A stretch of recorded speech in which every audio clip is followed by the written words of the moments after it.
Humans just generally like symmetry and tidiness.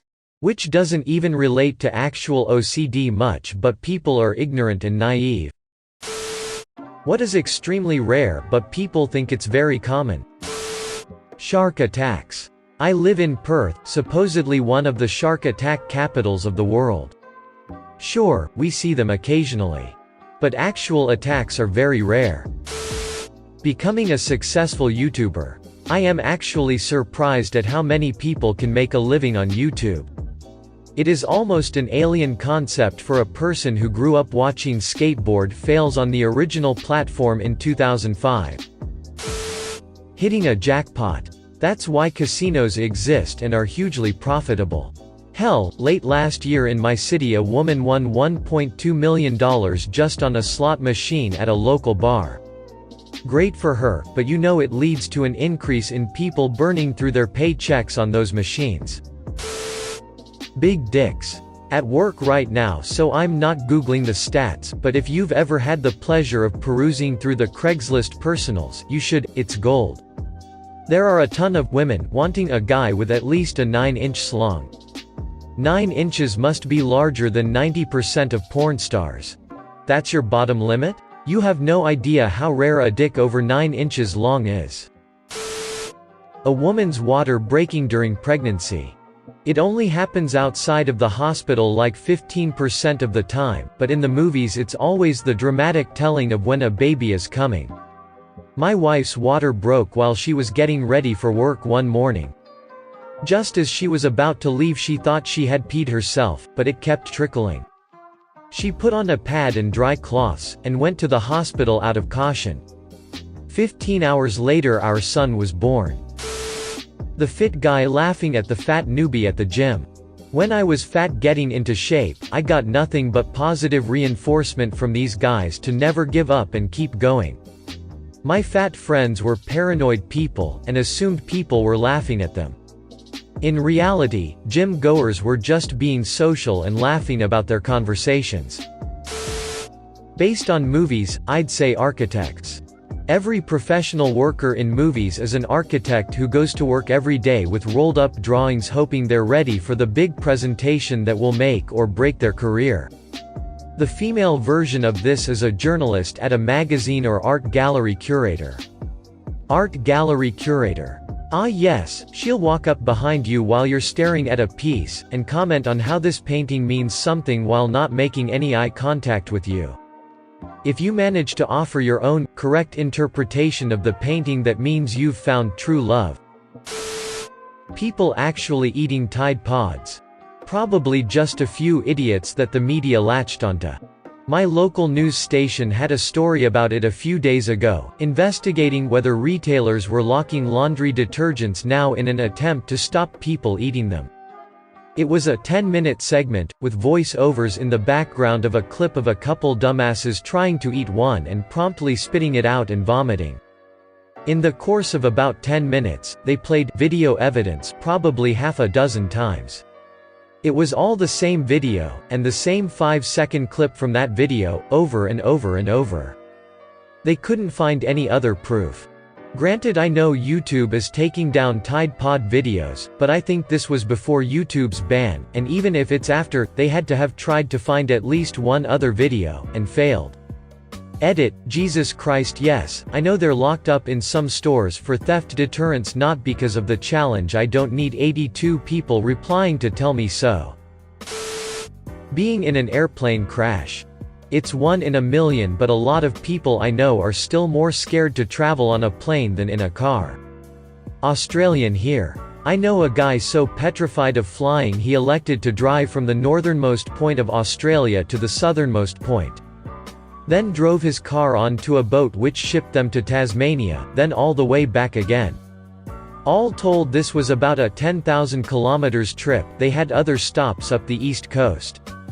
I'm not an expert, but I figure weighing up the 10,000 kilometers through outback Australia combined with major cities on the way to the destination, and the risk of death or serious injury. I can only imagine it would be much, much higher than just flying for a few hours. Autistic people being geniuses or savants. I work as a behavior therapist for autistic children. Many people seem to think that autism means a child is only socially awkward but incredibly book smart. The huge majority of the clients I work with are far behind in cognitive development, which leads to them being far behind in education, and related areas like reading and basic math. Edit: I just wanted to add that I love my job and the clients I work with. I feel blessed to be able to work with them, and they amaze me every day, regardless of their level of intelligence and functioning. Edit 2, this is not to say that savants or highly intelligent, gifted people with autism don't exist. They do, and I have met them as well. Autism is a spectrum, so you will meet all types of people with it who are completely different. No single person with autism is exactly the same as any other. I was just pointing out that autistic geniuses are not as common as the media portrays. Burglary in the middle of the night. Burglary happens most often during the day, when nobody is home. No burglar wants to break in and try to sneak around your place while you're sleeping. His biggest concern is to evade detection. It makes more sense to work in the daytime. In all likelihood, that noise you heard outside was a car or raccoon or your imagination. Go to sleep. Pleading insanity to escape punishment for a crime. There was even a pretty so-so movie about it a while ago. In reality, it is very rare that insanity is used as a criminal defense strategy. Fewer than 1% of criminal cases in the US involve the insanity defense. Here's a source for your perusal if you're not the type to trust some guy on the internet. Even then, it is only successful in 1 out of 4 attempts, and that involves convincing a psychiatrist that you're insane, so don't hang your hat on it if you're thinking about killing someone. Epilepsy being, fall to the floor, spaz uncontrollably, froth and all that due to flashing lights. Epilepsy is recurring seizures, and there are lots and lots of seizure types, and often they aren't noticeable, even immediately so for the sufferer. Triggers for these seizures are more likely to be hyperventilation, stress, alcohol or sleep deprivation, or stuff like that, rather than strobe lights. Epilepsy is also pretty common, and it's likely you go to school or work with someone who has it, in a reverse of the title. Ironically for this post though, the kind of epilepsy I have does have the stereotype. Go figure. I'm gonna go with T-Rex fossils. I at least thought they were rather common since my local museum had like 3. There are something like only 4 dozen ever found in the world, and only about 12 skulls. Edit, guess it is about 50, I was going on memory. Still a bit low if you ask me considering how much we talk about dinos. Edit 2, since everyone keeps thinking they are replicas or casts, it is the Natural History Museum in Los Angeles which has at least 3 T-Rex skulls. When I was little, I also didn't realize how lucky I was to have such a huge, and wonderful museum nearby. Now we have the Endeavor right next to it. Being able to make it as a musician or actor or many other creative jobs. And by making it, I mean being able to earn some serious money or even just to make a living by just performing and not doing anything else. Most of the time, you will have to have multiple side projects that only roughly are related to actually performing. Or so I've heard. If there are people with personal experience in these fields, I'd love to read your comments. OCD, half the population act like they have it but only a small percent really do. Humans just generally like symmetry and tidiness. Which doesn't even relate to actual OCD much, but people are ignorant and naive. Edit, I have a minor case to where I would tap on things 4 times, and I took meds that helped with ADHD, but it would strengthen my OCD to where I'd get paranoid in an odd repetitive way, constantly checking things. Late edit, to the first edit bullet point, the ADHD medicine also made me have pretty much zero appetite, meaning I'd be so tired because I rarely ate, thus messing up my metabolism. As soon as I stopped taking my medicine I ended up gaining a lot of weight because I could finally eat properly in the first time in years.